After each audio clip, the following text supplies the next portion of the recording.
I want to discuss the beef that occurred in ancient Rome between the Catholic Church and what led to the Catholic Church, the original Catholic Church, separating into two and becoming the Latin Catholic Church in the Western Roman Empire and the Eastern Orthodox Church in the Eastern Roman Empire. Okay, to make a long story short and a short story longer, everybody knows that the Roman Empire was a huge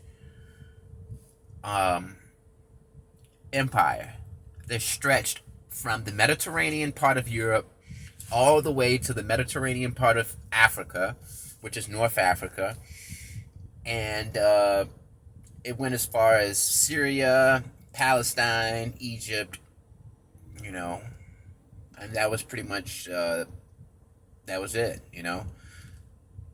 And I don't think the Romans ever really had control over Iran. One thing about Iran, Persia, they pretty much held their own throughout all of history. You know, they've never really been, I mean, other than Alexander the Great, I mean, and then even after he captured it, he basically started to become Persian himself. He was so obsessed with their culture that he started freaking his soldiers out because he was like marrying Persian women, he was talking Persian, dressing Persian, eating Persian, and he was trying to convince his soldiers to adopt these Persian customs, and they thought that was blasphemy. So the Persians have always been strong. But anyway, back to the story. All right, so Constantine legalized Christianity. Theodosius made Christianity the state religion. All right, so after the Roman Empire fell in the West to the Gothic Germanic tribes, and really the Roman Empire in the West, it fell in the sense that it was no longer controlled by the same establishment. It wasn't controlled by native Italians anymore, Romans anymore. It was controlled by these original German tribesmen who grew up on the outskirts of the Roman Empire. And they've pretty much been a nuisance to the Roman Empire forever. Ever since the Roman Empire became as big as they were and became this huge conglomerate, this very important empire, they always had to deal with these Germanic tribes on their outskirts. I mean, Julius Caesar actually became famous because of his battles and the way that he won various wars with these Germanic tribes. You know, he was out there for years. You know, he was out there fighting the Germanic tribes for years and years. So the Germanic tribes were always, you know, a thorn in the Roman side.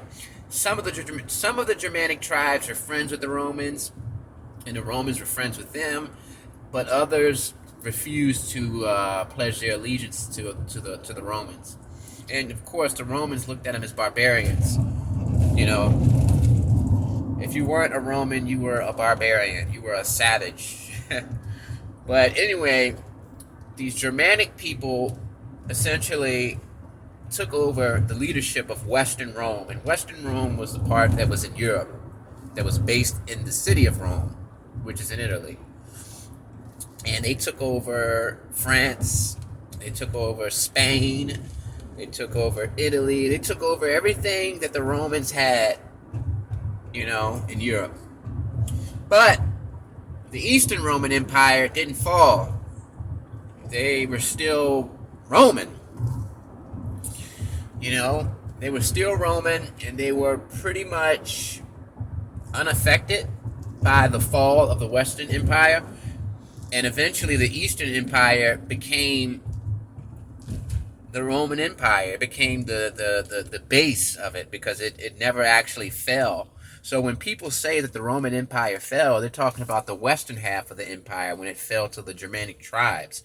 But as far as the eastern portion of the empire, which was in Africa and in Arabia and the Middle East, the Levant, that didn't, you know, in Anatolia, that actually didn't fall until thousands of years later when the Ottomans took over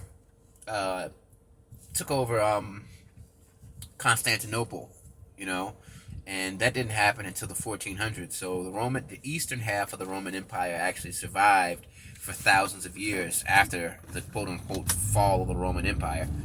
But the eastern half of the empire was still doing pretty good. They were rich. They had access to Egypt, which produced a lot of grain. They had access to, they were good. They were good in the east. They didn't fall, and they were strong enough to hold the Roman Empire down, and they became the new seat of power in the Roman Empire. The Western Empire was still considered the Roman Empire, even though it was led by these Germans. But the Germans were actually, they considered themselves to be the new leadership of Rome. And the term Roman has always, back in this ancient period, the term Roman was actually something to aspire to. Even when people used to aspire to be Roman just basically meant powerful. It meant cultivators of culture on an international level, on a global level. So even people in empires that weren't Roman wanted to be Rome. When the country Russia first started, they considered themselves to be the new Rome. When the Ottomans took over Istanbul, they called it the new Rome. So, Rome was a metaphor, or it was synonymous with great power that expanded across the globe. So everybody back in this particular time period wanted to be the next Rome. So the Germanic tribes that took over the Western Roman Empire, when it fell, they pretty much, it was still the Roman Empire. It was just run by Germans. All right, but there was a big difference culturally in the West and the East. In the East, they spoke Greek. They were Hellenized. Their culture was heavily Greek. And that's kind of weird, because why is the Roman Empire,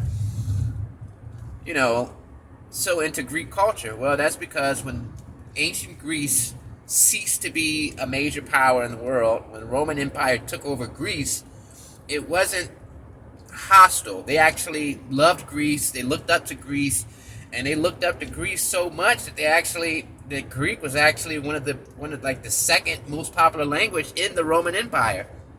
So the eastern half of the empire spoke Greek. They spoke Greek in Egypt, Syria, Iraq, Palestine. That was the number one language on the eastern side of the Roman Empire. On the western side, it was Latin. Okay? So you've got this big divide between Latin and Greek. And with that divide, it's more than just a difference in language, it's a difference in culture, because in the East they are Greek Hellenized culture. In the West, they're Latinized. So eventually what happened is that as the Christian Catholic Church became more prevalent and more dominant, there was differences between the East and West Catholic Church when it came to doctrine. Certain things that the East did were considered blasphemous by the West, and vice versa. And basically, they would always accuse each other of not doing the right thing by God, or they would accuse each other of teaching false doctrine or doing blasphemous things. So eventually what happened is both churches excommunicated each other. And the eastern half of the Roman Empire created its own version of the Catholic Church, and they called it the Eastern Orthodox Church. And the western half, they were the Latin, Catholic Church. So they became two different churches. All because the divide between Greek culture and Latin culture. Alright, so the Eastern Orthodox Church was they were both respectively influential in their own areas. When Russia first started out as a country, and when Russia became Christianized, they actually became Christianized by the Eastern Orthodox Church of Constantinople. Constantinople was like, if you were building a new country and you wanted to become Christians, you had to get permission from the Eastern Roman Empire, Constantinople. They had to send one of their archbishops to you, and he would make your country Christian. And that's the same power that the Western Latin Church had as well. But I think it's interesting because, it's just interesting because historically speaking, the Catholic Church has had so many internal problems. I mean, there was a year when there were actually 3 popes. There was another year when there were 3 popes, but that's because 2 of the popes died in the same year. So 2 popes died in the same year, and another pope came. But there was a year when they actually had 3 popes at the same time, 3 living popes.